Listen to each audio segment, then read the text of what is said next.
Oi, hoje é a resenha do conto Lugar Chamado Kinderberg, escrito por Julio Cortázar, aqui da sua coletânea Octaedro, dentro do nosso projeto Contos do Meio-Dia, edição 2020.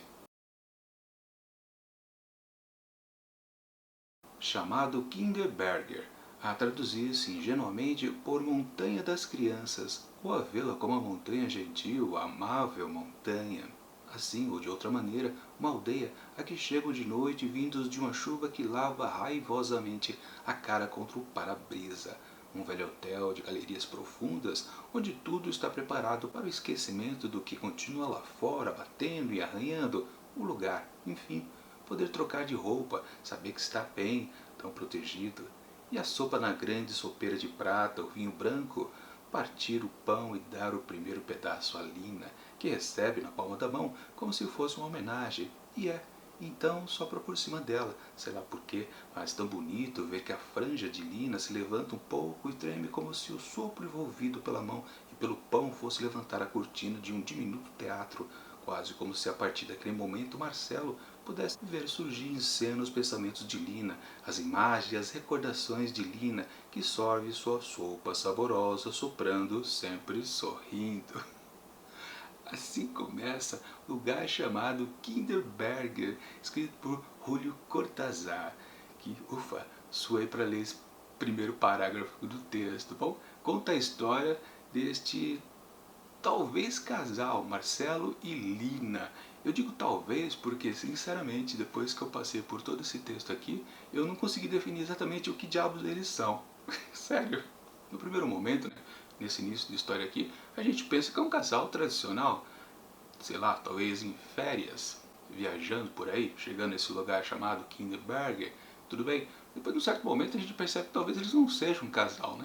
E bem distante lá no texto, há uma pequena citação que talvez ele tenha dado, ele, Marcelo, tenha dado carona a ela, a Lina. Pois é, ou seja, são desconhecidos. Inclusive porque em alguns momentos do texto é citada uma terceira mulher, uma segunda pessoa, uma segunda mulher, terceira pessoa, né? Uma mulher chamada Marlene. E aí fica realmente aquela sensação que talvez eles não se conheçam, talvez essa Marlene seja de fato a mulher do Marcelo, mas realmente não dá para entender, porque vamos combinar, né? Esse é o tipo de texto que a intenção do autor talvez não seja facilitar as coisas para quem vai ler o seu texto. Exatamente isso que acontece.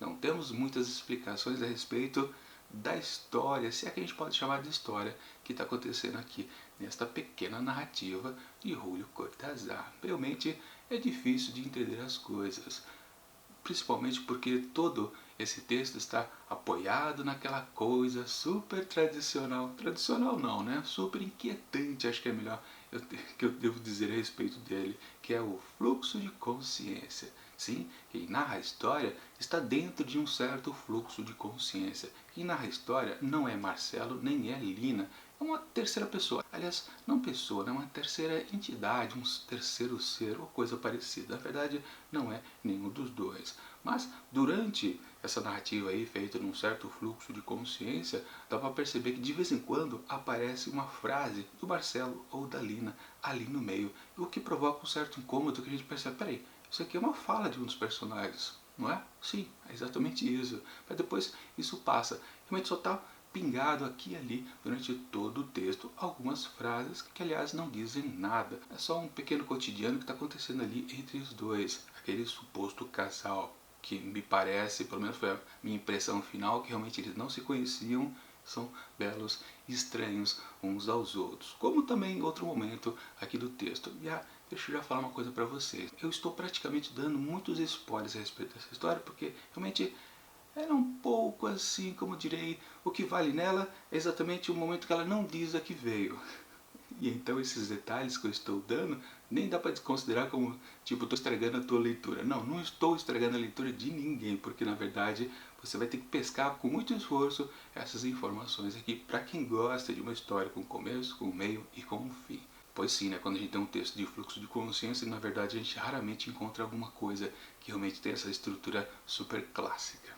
Enfim, continuando os spoilers que eu posso dar aqui, porque mesmo como eu disse, não importa, num certo momento também, eles já transando literalmente, né?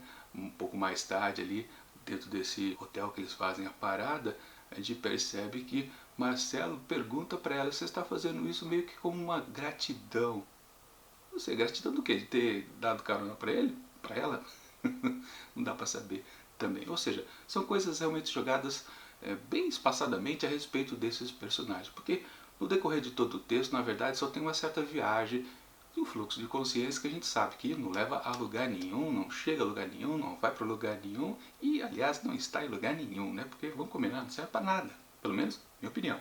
Claro, eu sei que tem muita gente que gosta de fluxo de consciência, admira muito os escritores que escrevem esse tipo de narrativa.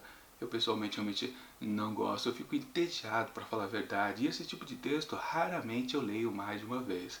Outros tipos de texto que realmente tem uma estrutura tradicional e você consegue encontrar uma história que você possa se identificar com ela, mas depois você termina a leitura e faz uma segunda, terceira ou quarta, você percebe que há outros elementos internos. E aí sim é interessante o texto, porque a cada nova leitura ele ganha novos significados, ou seja, você sempre retorna a ele. Mas nesse tipo aqui, que você já está meio que não entendendo bolhufas. Se você ler de novo, você vai entender talvez menos ainda. Mas claro, tem escritores que gostam do fluxo de consciência, como Clarice Lispector, por exemplo, que eu gosto bastante do jeito que ela escreve.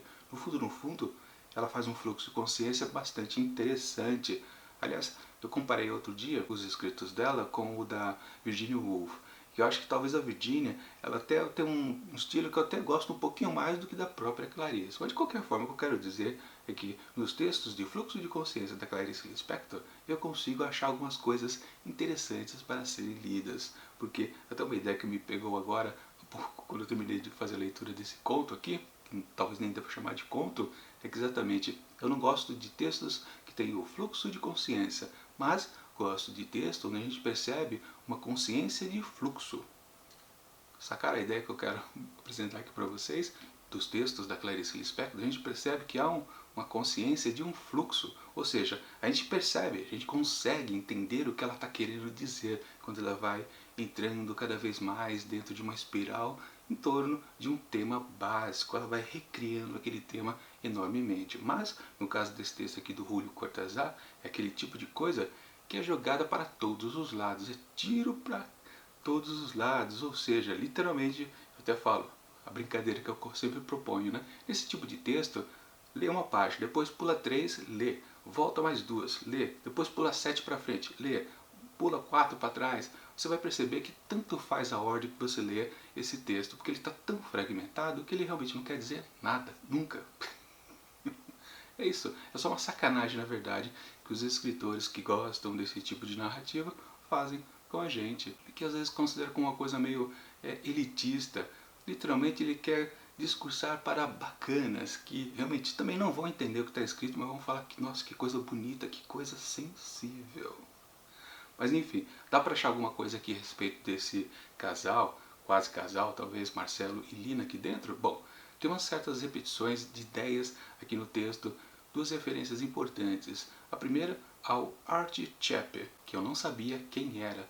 Acho que umas 5 citações que eu nunca consegui entender exatamente o que é. Por que citava esse nome dessa pessoa? Claro, eu fui procurar depois e descobri que é o nome de um saxofonista. Sim, aliás, Julio Cortázar gosta bastante de saxofonistas. Eu vou ler futuramente outra história dele que eu já sei que tem uma referência a Charlie Parker, um grande saxofonista também. Esse, o Arthur Chappe, eu realmente nunca tinha ouvido falar, mas ele também é um saxofonista muito conhecido, muito valorizado. Enfim, essas referências eu não entendia. E uma outra, aí sim, já dá para pescar mais. Ele faz referências aos filmes do Romero.